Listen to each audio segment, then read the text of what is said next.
guys, today we are talking about converting between different units of temperature. So today this video is going to be Fahrenheit to Celsius or Celsius to Fahrenheit, and I have here my formula card just to help me remember the formulas for converting between those two units. So let's do a couple examples. So first, let's say that you have you're starting with 96 Fahrenheit and you're trying to go to convert it into degrees Celsius. So using our formula card, we're going from Fahrenheit to Celsius, so we're going to need this formula. And I always think it's important in any math or chemistry to write out your formula every time you're using one. Number one, it helps you when you go back later to kind of review your work, maybe for a test or something. And I think it also just helps to set up the problem, because especially once you're doing more complicated problems, it really helps to make sure that you don't forget anything in your problem. So I wrote out my formula for Fahrenheit to Celsius, just like on here, and it is our degrees Fahrenheit, our temperature in Fahrenheit. We're going to subtract 32, and then we're going to multiply that whole answer by 5 over 9. And then that will give us degrees Celsius. So all we're going to do is plug in our value for Fahrenheit. So we're going to plug in 96 minus 32 and multiply all of that times 5/9.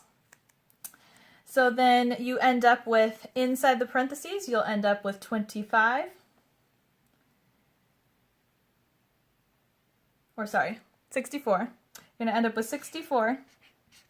And you're going to multiply that by 5 and then divide by 9, and you are going to get, it comes out to about 35.555 degrees Celsius, and we can round that to 36 degrees Celsius.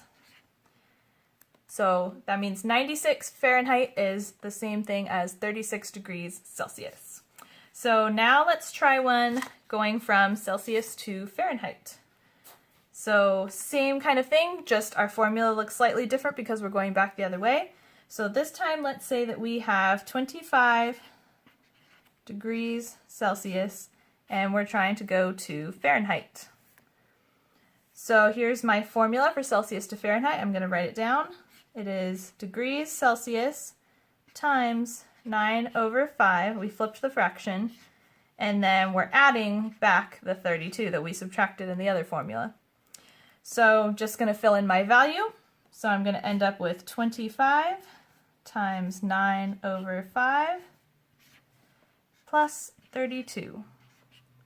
And 25 times 9 over 5 ends up being 45 plus 32 will equal 77 Fahrenheit.